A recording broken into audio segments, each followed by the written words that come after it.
téléspectateurs de Dioma TV, bienvenue dans ce nouveau numéro de L'Aparté. L'Aparté, c'est cette émission qui sort le côté caché de nos invités, qui s'intéresse surtout à leur biographie et qui pose des questions qu'ils ne répondent pas souvent au quotidien. Alors, je vous laisse découvrir la biographie de notre invité et on se retrouve sur ce plateau.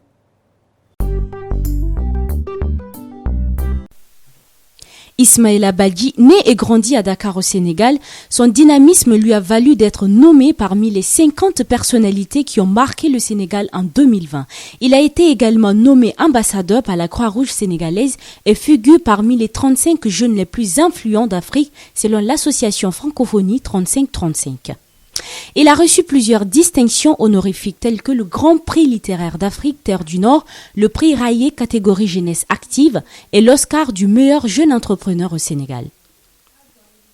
Il se positionne également comme un acteur économique à fort impact dans la société ouest-africaine, notamment au Sénégal où il gère 2 entreprises.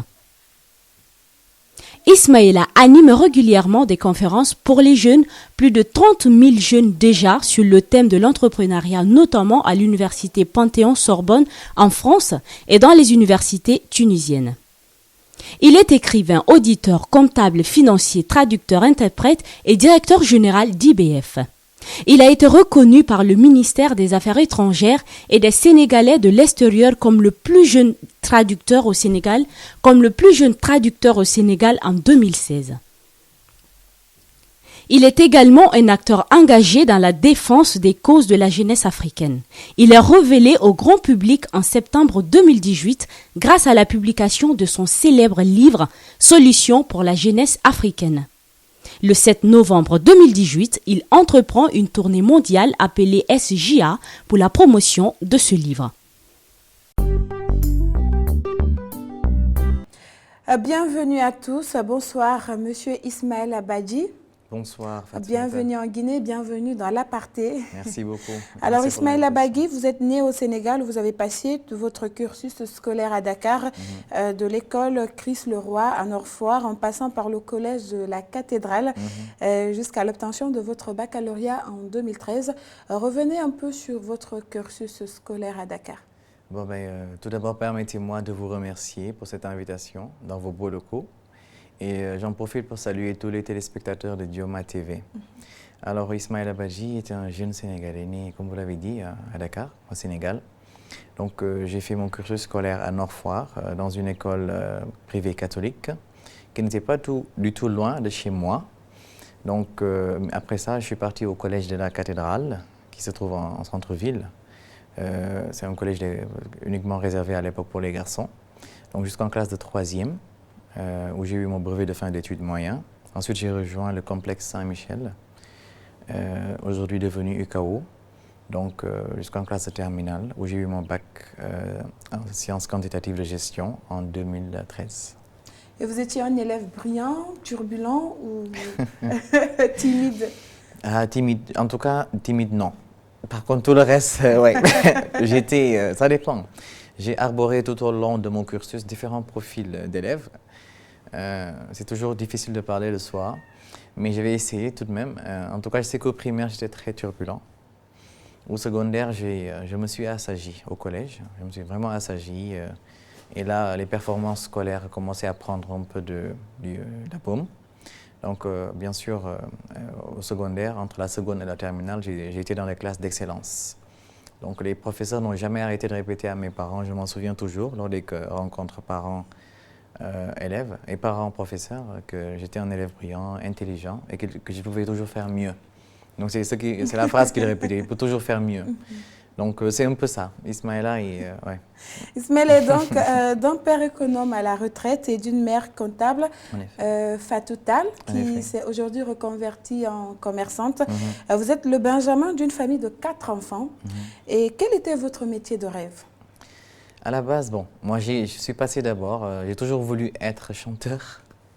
Bien vrai que j'étais au primaire, j'ai toujours voulu être chanteur. Ensuite, ça c'était à l'élémentaire. Ensuite, au primaire et au collège, écrivain. Et finalement, j'ai terminé parce que je voulais finalement être professeur et ensuite expert comptable. Donc, tant de métiers qui m'ont fait rêver. Mais heureusement que j'en ai pris un finalement. Oui. Alors, comme vous l'avez dit, le 1er novembre 2017 est donc une date qui reste inoubliable pour vous parce que ce jour, vous avez été reçu en audience par l'ancien président Abdoulaye Wade. Et expliquez-nous comment ça s'est passé. Écoutez, j'ai lancé mon magazine la même année, le mois de juillet 2017. Donc lui, il est venu au Sénégal en novembre 2017. Il semblerait qu'il a eu le magazine par les revendeurs qui sont sur les routes, donc les revendeurs ambulants. Donc il a pu s'en procurer et je l'avais mis à la une parce que je ne compte pas beaucoup de références dans mon répertoire, de personnes vraiment qui m'inspirent. Parce que j'ai des critères assez spécifiques pour la référence. Donc, il a vu le magazine, il a lu le papier que j'avais écrit sur lui et il m'a fait convoquer pour une audience à sa résidence, au Point E. D'abord, je n'y croyais pas jusqu'à ce que je le rencontre. Donc, cette rencontre a été magnifique. C'est le mot que je peux utiliser. Parce que j'ai rencontré un homme que que j'observais à travers les médias et qui m'inspirait énormément, pas sur le plan politique peut-être, mais sur le plan du leadership et des valeurs humaines. Vous savez bien que le président Abdoulaye Wade est un intellectuel de haut calibre. Et donc, j'ai discuté avec lui et c'est de là que m'est venue l'envie d'écrire. Donc, je pense que c'est une rencontre importante. Vous avez bien fait de le souligner. Lorsque je l'ai rencontré, il m'a offert 3 de ses bouquins qu'il m'a lui-même dédicacés. Et tout le monde sait que j'adore la lecture. Donc, c'est après ça que j'ai décidé, moi aussi, d'écrire. Et Dieu merci. Mais cet amour pour la lecture avait commencé bien avant de rencontrer Abdoulaye Wade. Oh, bien sûr. Après le président Abdoulaye Wade, c'est plutôt l'écriture qui est venue, qui a un comportement beaucoup plus difficile que la lecture. Donc la lecture, depuis le bas âge, mon père me forçait toujours à lire. C'est quelqu'un qui a toujours des bouquins autour de lui, dans sa chambre, dans son bureau. Donc tout en grandissant dans cet environnement, finalement j'ai considéré le livre comme une mine d'or. Parce que ça me permettait de m'éduquer, de m'instruire, d'en apprendre davantage sur les gens. Parce que lorsque vous lisez, vous vous informez, vous vous éduquez. Et donc, au fil du temps, de fil en aiguille, après le collège, le primaire, j'ai terminé beaucoup de bouquins, beaucoup de livres que je feuilletais toujours pendant les récréations ou les pauses. Donc, c'est comme ça que, en tout cas, j'ai grandi autour des livres et pas de surprise, je suis devenu écrivain. Ismaël Bagui, vous êtes passionné de musique, de tableaux d'art et votre sport favori est la natation. Oui. À part écrire, qu'est-ce que vous aimez faire de votre quotidien? À part écrire, je pense que si je n'étais pas dans un autre monde, en tout cas, peut-être que j'étais un dauphin. Je ne sais pas. J'adore l'eau, j'adore être dans l'eau, que ce soit à la piscine, à la mer. J'adore être autour de la plage, même si je ne peux pas me baigner parfois. Observer la mer, observer ce mystère du Tout-Puissant. Donc je pense que la natation est mon sport favori qui me permet de me relaxer, de me changer les idées et d'être dans un autre monde parce que c'est tellement difficile d'être entrepreneur. Oui, ça c'est vrai. Alors, vous êtes auteur dans des livres à succès, Solutions pour la jeunesse africaine, écoulé à plus de 15 000 exemplaires au niveau mondial, un livre qui met à nu les maux dont souffre la jeunesse africaine. Et donc, dans cet ouvrage, vous dégagez des pistes de solutions, lesquelles devront conduire l'Afrique au développement. Est-ce qu'en écrivant ce livre, vous vous êtes attendu à ce qu'il soit un succès faux? Je vous dis honnêtement, non.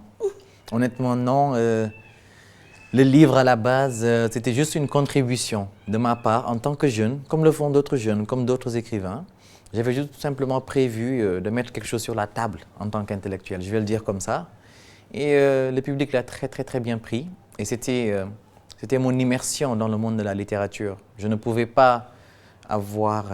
je n'avais, j'allais dire, pas du tout une idée de ce qui se passe dans le milieu littéraire, de comment les choses marchent. Pour moi, c'était ma contribution, que ça marche, que ça soit vendu ou pas. Au moins, j'avais fait le pas. Et alhamdoulilah, j'ai bénéficié d'une coup de pub, en tout cas de publicité, à travers une histoire qui s'est passée en tout cas au Sénégal avec le chef de l'opposition. Oui, Ousmane évidemment, Sonko. on allait en revenir parce que c'est bien Ousmane Sonko qui a été accusé de plagiat, d'avoir plagié votre livre. En effet. Et pour faire taire donc les rumeurs, vous avez accepté une rencontre avec lui. Alors, qu'est-ce qui s'est passé? Vous êtes bien informé, hein? Bravo, vous faites bien votre travail. Qu'est-ce qui s'est passé? C'est que moi, je me suis réveillé un beau matin, sur mon téléphone, comme tout le monde. Hein. Je suis allé sur les réseaux pour voir ce qui se passe un peu. Et j'ai vu ma photo collée à côté de celle du chef de l'opposition au Sénégal, qui est très, très, très suivi et adulé par la jeunesse. Et je me suis dit, mais qu'est-ce qui se passe? Est-ce que c'est une erreur? Je continue de glisser, de scroller, et je tombe encore, et encore, et encore. Et les gens partagent, et on m'appelle, et on appelle mes parents. Et je me suis dit, mais what's going on? Je me suis assis, j'ai lu les papiers, la presse nationale et internationale a commencé à écrire là-dessus. Et je me suis rendu compte que la balle était déjà, le coup était déjà parti. Et donc, il y avait automatiquement une demande qui s'est imposée pour un nouveau tirage du livre, parce que les demandes se faisaient au Canada ou aux États-Unis. Les gens avaient envie de comparer. De comparer les deux, savoir. Vous savez, tellement ils sont curieux. Oui, voilà. la curiosité humaine. Voilà, humaine, donc de savoir qu'est-ce qui s'est passé. Et c'était tout bénéf pour nous, en tout cas, tant pour lui que moi.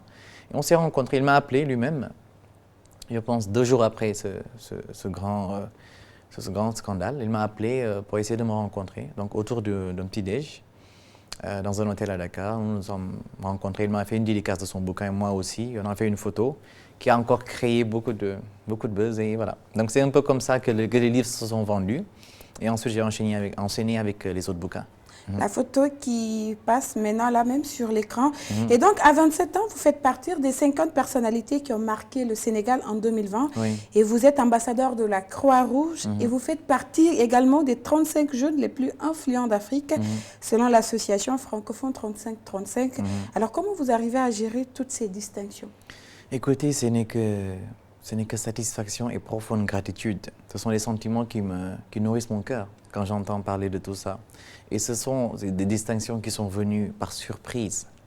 Donc vous imaginez un peu le sentiment qui me submerge. Je suis très ému. À chaque fois que l'on m'appelle pour me faire, en tout cas que je tombe sur ces classements, que je vois mon nom sur ces classements, je me dis que c'est bien, oui, que j'ai été sélectionné, mais j'ai du pain sur la planche. Parce qu'en quelque sorte, d'une manière ou d'une autre, ce sont des défis qu'ils me lancent. Et donc, c'est vrai que ce sont des nominations d'encouragement, mais il faudrait que je redouble d'efforts pour être à la hauteur. Évidemment. Parce que parfois, je suis aux côtés d'hommes et de femmes qui sont, mon Dieu, qui sont de grands hommes et de grandes dames, en tout cas, qui font bouger les lignes. C'est important. Et Ismaïla Gadji, vous êtes à la fois écrivain, auditeur, comptable et financier, traducteur, interprète et directeur général du magazine Influence. En effet. Alors, vous avez beaucoup de casquettes à la fois. Comment vous arrivez à partager votre temps entre toutes ces activités? L'organisation et la passion. Ce sont les 2 mots qui me permettent de tenir le flambeau. Je pense que personne ne peut faire du très bon boulot jusqu'à ce niveau, parce que mon entreprise a aujourd'hui 6 ans, s'il n'est pas passionné. En tout cas, si vous voulez faire du très bon travail, moi je vais au matin au boulot. Enfin, je n'ai pas d'heure, Fatoumata, je n'ai pas d'heure pour le travail. Je me réveille à 3 h du matin, j'ai un mail, je réponds tout de suite et ça continue. Et donc, malheur à moi si jamais je me réveille par hasard au milieu de la nuit, parce que je ne retrouve plus le sommeil. Donc, je continue toute la journée jusqu'à la fin. Donc, quand le sommeil me trouve, j'y vais. Donc, c'est un peu ça, c'est très, très, très difficile. Mais difficile. Je suis passionné par ce que je fais. Et je pense que c'est ce qui se ressent par les La résultats. passion, c'est le secret. Et depuis votre apparition sur la scène internationale, qu'est-ce qui vous a le plus marqué? Écoutez, c'est la différence qui existe entre les cultures et les gens. Quand aujourd'hui je vais en France, ou bien que je vais en Tunisie ou au Maroc, je rencontre des gens qui ont une différente façon de penser que la mienne au Sénégal. Et ça m'enrichit, ça m'ouvre les yeux, ça m'ouvre l'esprit. Ça, c'est l'une des choses. Et moi, j'adore rencontrer les gens, j'adore rencontrer de nouvelles personnes, faire de nouvelles rencontres. Et ça, c'est important, parce que ça nous permet de vivre d'autres histoires et de discuter avec les gens. Mais il y a aussi ce qu'on appelle le nationalisme et j'allais dire le patriotisme. Ça renforce mon esprit de patriote, parce que je me dis que, parce qu'aujourd'hui, quand je vais dans les pays développés, je vois ce qu'ils ont pu faire pour leur jeunesse. Je me dis que moi aussi, je dois mettre la main à la pâte. Ça m'encourage davantage à réaliser des choses dans mon pays et surtout en Afrique de l'Ouest, ici en Guinée ou au Sénégal. Et on vous identifie souvent comme Sénégalais et Tunisien. Qu'est-ce qui vous attache beaucoup à ce pays, à la Tunisie? C'est vrai que c'est difficile aujourd'hui de... Bon, il y a 2 raisons. Il y a 2 raisons parce que j'ai fait mon master en Tunisie de 2017 à 2019. Donc à la fin, j'ai décidé de m'installer dans le pays pour diverses raisons. Et le second point, c'est que je ressemble follement aux Tunisiens. Et donc, c'était difficile pour eux-mêmes, les Tunisiens, quand je suis parmi eux, de faire le distinguo. Ils n'arrivent pas à le croire, ils n'arrivent pas à l'accepter, j'allais dire, quand je leur dis que je suis sénégalais. Donc, il faut avouer quelque chose, j'ai des origines maghrébiennes, du côté de ma mère, de la Mauritanie. Et quand j'ai un peu remonté l'arbre généalogique, j'ai trouvé l'Égypte et le Maroc. Donc, ce sont mes grands-parents qui ont migré un peu vers la Mauritanie. Donc, c'est un peu l'Afrique, et peut-être même que j'aurais pu, si j'avais un peu poussé, trouver la Tunisie. Ouais. Ouais. Alors, parlons à présent de votre vie personnelle. Ce sont des questions qu'on ne vous pose pas au quotidien.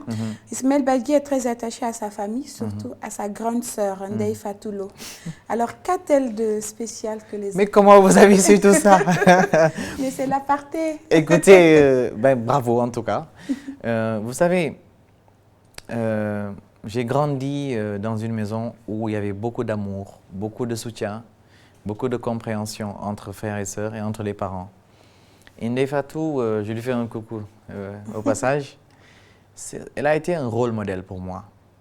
C'est une jeune fille que j'ai vue évoluer dans un environnement où des jeunes filles de son âge s'achetaient des perruques, des cheveux naturels, des nouveaux téléphones, cherchaient à avoir tout le luxe nécessaire. Alors qu'elle elle allait au travail, ensuite le soir elle allait faire ses cours. Le samedi, elle allait faire ses stages, elle se mettait en basket et en jean. Donc je l'ai vue se débrouiller pour y arriver. Et aujourd'hui, elle a réussi.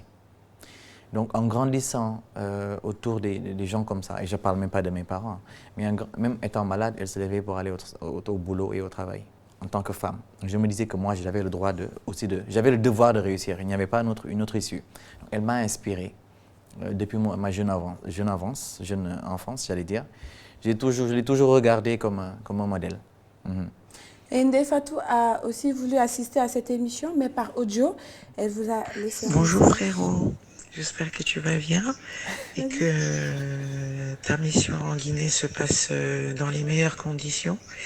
Ce message, je t'ai adressé pour te souhaiter beaucoup de courage, beaucoup de succès et de détermination dans les activités que tu es en train de mener. Bien sûr, je ne cesserai de te le dire, sois fort, sois concentré sur ton objectif et tout se passera au mieux. Prends soin de toi et bonne route. Grosse bise et à bientôt. Elle dit toujours grosse bise. Alors, on n'a pas voulu vous faire pleurer, c'était juste la surprise qu'on a gardée pour vous. Et comme vous l'avez constaté, nous sommes avec M. Ismaïla Bagui, écrivain. Et à présent, nous allons passer à la rubrique J'avoue tout. Bienvenue encore une fois dans votre émission L'Aparté, cette émission qui sort le côté caché de nos invités, surtout cette émission remplie d'émotions. Nous sommes avec Ismaël Bagui qui est écrivain. Alors Monsieur Bagui, vous allez piocher 5 questions, vous allez les lire et puis les répondre. Bien sûr. Vous pouvez les mélanger si vous voulez. D'accord. Quel est le meilleur moment de votre journée? Bonne question. Le petit matin, juste lorsque je sors du lit, je remercie le Tout-Puissant de m'avoir permis de me réveiller. Et aussi la prière, donc le petit matin, on va dire, entre l'aube, quoi, c'est entre 4 et 6 heures du matin. D'accord. Avec la deuxième, vous pouvez mélanger comme ça Bien sûr. On a beaucoup. Voilà. Je suis tombé sur les questions, voilà. Alors, quelle est la gourmandise qui vous fait craquer à tous les coups? J'adore le chocolat blanc. J'adore le chocolat blanc, le nougat. Okay. C'est irrésistible. On va y aller pour la troisième question. Oui, la troisième question. Quel livre vous a le plus marqué? Il y en a tellement. I don't know. De Tilène au plateau de Nafissatou Diallo. D'accord. C'est une écrivaine sénégalaise. C'est un livre incroyable. Chinois, Achebe, le monde s'effondre. Bon, là on parle dans ce livre, c'est pas grave. Et c'est la combien question, la quatrième? Là on y va pour la quatrième question. Avez-vous perdu un être cher? Si oui, comment l'avez-vous surmonté? Oui, mon cousin nous a quittés sous mes yeux. vieux Amadou Biram Ngom, que je prie pour le repos de son âme. C'était mon cousin. Et on partageait la même chambre et tout. Donc, à l'époque, je me suis réveillé, c'était un dimanche. On m'a dit qu'il est décédé, alors qu'on a... Enfin, nos deux lits étaient juxtaposés, quoi. On me dit qu'il est décédé. C'est la première fois, d'ailleurs, que je voyais une personne décédée, morte. Et ça m'a beaucoup marqué. Et ça m'a permis de me remettre en question. Hein? On va y aller pour cette dernière question. Oui, c'est la dernière, la toute dernière. Quel est le nom de votre premier amour? Wow. Quelle question. Il faut savoir que moi, j'ai pas eu beaucoup de conquêtes, mais je ne sais pas si je peux le dire parce qu'elle est mariée maintenant. Mais Bintou Sow, oui. Elle était sénégalaise? Elle est sénégalaise. On a été à la même école, au lycée, de la seconde à la terminale. Alors, merci beaucoup d'avoir déjà pris et répondu aux questions. Alors, ce que moi je voulais poser également, ça va vraiment dans votre vie intime. Pour un homme qui fait tomber toutes les femmes sur son passage, pourquoi vous êtes encore célibataire? C'est un choix que j'ai fait depuis 2016, de me concentrer sur mon travail. Et vous l'avez si bien dit à l'entame de vos propos, j'ai fait beaucoup de choses. Et je ne peux pas me permettre de blesser une femme. Vous savez bien ce que je pense des femmes. Elles sont des trésors, donc il ne faut surtout pas leur faire du mal. Et moi, je suis une personne très romantique. Donc quand je prends le soin, ou bien quand je prends l'engagement de sortir avec quelqu'un, on va le dire comme ça, d'être avec quelqu'un, je veux lui donner de mon temps et de mon attention. Et ce n'est pas quelque chose que je peux faire actuellement. Est-ce que vous pensez qu'aujourd'hui, avec tout ce que vous avez à cet âge, vous pensez que enfin, ça va pas diminuer? Vous avez d'autres projets, vous avez des projets plus grands. C'est vrai. Donc le temps sera plus court. Et ça veut dire que peut-être vous n'aurez jamais de conquête. On dirait que j'entends mon oncle parler. C'est la même réplique. Oui, parce que imaginez si vous n'avez que 3 bœufs, et que vous vous dites que vous n'avez pas le temps d'attendre. Le jour que vous aurez 20 bœufs, comment vous allez faire? Donc c'est la question qu'il faut se poser. Écoutez, moi je pense que c'est une question de destin et que toute chose vient à point nommé. Chaque chose a son temps. Chaque chose a son temps. Et puis moi, honnêtement, vous conviendrez avec moi que les femmes ont besoin d'attention, n'est-ce pas? La Saint-Valentin, les rendez-vous romantiques au restaurant et j'en passe. Moi, je n'ai même pas de temps pour moi, là où j'en suis actuellement. Il m'arrive je veux dire, ça fait plus de 4 ans que je n'ai pas pris de vacances. Moi, j'ai fait du 12 sur 12. Je suis entre Paris, Conakry, Casablanca, Dakar, Tunis. Je n'ai pas le temps. Même ma mère, parfois, c'est la seule personne que j'appelle au téléphone sur une base quotidienne.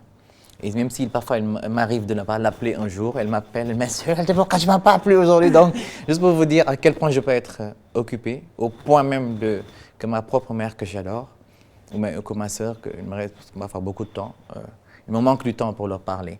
Mais j'ai tout de même planifié à un moment donné de déléguer certaines activités et puis de prendre du temps pour moi. Et Ismaël, là, c'est quoi votre femme idéale? Oh je ne sais pas, enfin, je ne saurais donner mes critères. Maintenant, c'est assez tentant comme question. Écoutez, qu'elle soit pieuse, qu'elle soit intelligente et surtout qu'elle ait des objectifs, c'est important. Et la beauté ne compte pas chez vous? La beauté, physique, vous savez, la beauté elle est assez relative. Hein. La beauté, moi, je la comprends. En tout cas, c'est quelque chose de très important pour les femmes, par contre. Mais vous ne direz pas le contraire, n'est-ce pas? Mais je pense qu'une beauté intérieure, elle peut se refléter au niveau du visage. Une personne qui est heureuse, j'ai fait l'expérience personnelle, aussi belle qu'elle soit, une personne qui n'est pas heureuse, sa beauté ne peut pas refléter au dehors. Il y a cette lumière qui jaillit sur son visage parce qu'elle est heureuse au fond d'elle. Et pour trouver ce bonheur, vous pouvez devoir trouver ce bonheur lorsque vous êtes seul. Il faut être content, il faut être heureux lorsqu'on est célibataire avant de pouvoir s'unir avec une autre personne. Et ça, c'est important.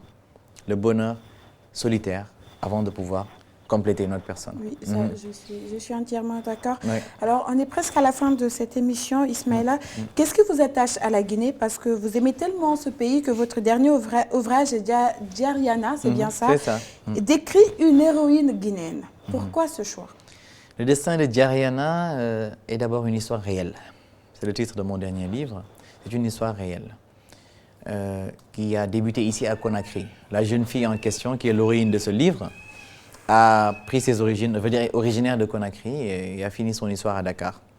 Ça, c'est une des raisons pour lesquelles, en tout cas, ce livre a été publié, on va dire, a été lancé ici en janvier, et puis lors des 72 heures également du livre. Mais pour une autre raison, la Guinée est un pays frère. Nous sommes des pays voisins avec le Sénégal, et nous avons des relations cordiales. Moi, j'affectionne énormément la Guinée. Les Guinéennes sont de très belles femmes, aussi bien. Et puis j'aime bien votre culture. La Guinée a une identité culturelle qui ne peut se perdre. Rencontrer un Guinéen un peu partout dans le monde, vous allez le reconnaître à travers les pays, à travers les tissus qu'ils arborent fièrement. Et puis, je veux dire, c'est un peu ça. Chaque peuple a son identité, a sa culture. Et cette culture, il ne faut pas la perdre. Et moi, je crois fort, je suis un panafricain, vous l'avez dit, je crois fort en l'Afrique, au développement de l'Afrique, en l'avenir de l'Afrique. Donc quand je vois des peuples qui incarnent cette africanité, ça ne peut que me réjouir. Et je l'ai retrouvé ici en Guinée. Ismaïla, la dernière question, c'est quoi les projets d'avenir? Quels sont vos projets d'avenir? Écoutez, il faut attendre la sortie du prochain livre qui sera le tome 2, c'est-à-dire la suite logique du destin de Djariana, très très très bientôt. Il y a aussi des surprises, hein, parce que moi j'évolue en termes de surprises. Il y a des surprises qui se présentent pour les lecteurs, et très bientôt, en tout cas, et pour tous les fans. Et vous me permettrez justement, lors de remercier toutes ces personnes, de remercier en tout cas toutes ces personnes qui sont passées dans mon stand lors des 72 heures du livre, ici à Conakry. Mon stand n'a pas d'emplis pendant tous les 3 jours. Les livres, j'ai fini le stock. Donc, je pense que je me dois de remercier sincèrement et foncièrement tous ces lectrices et tous ces lecteurs qui ont fait le déplacement et qui ont acheté le livre, avec lesquels on a pris des photos. Ça a été un moment mémorable pour moi que je ne suis pas prêt d'oublier. Je vous remercie du fond du cœur. Je vous affectionne tout autant et je vous donne rendez-vous très, très bientôt pour de très, très belles surprises. Et c'était bien sûr les 72 heures du livre qui ont eu lieu il y a quelques semaines. Et voilà, c'est la fin de cette émission. On avait comme invité M. Ismaël Bagui, qui est écrivain sénégalais. Merci à vous pour votre attention. Vous pouvez suivre l'actualité de votre émission via notre page Facebook Joma TV-L'Aparté. Et merci à l'équipe technique et à la réalisation. J'espère vous retrouver très bientôt dans un autre numéro avec un autre invité. Au revoir.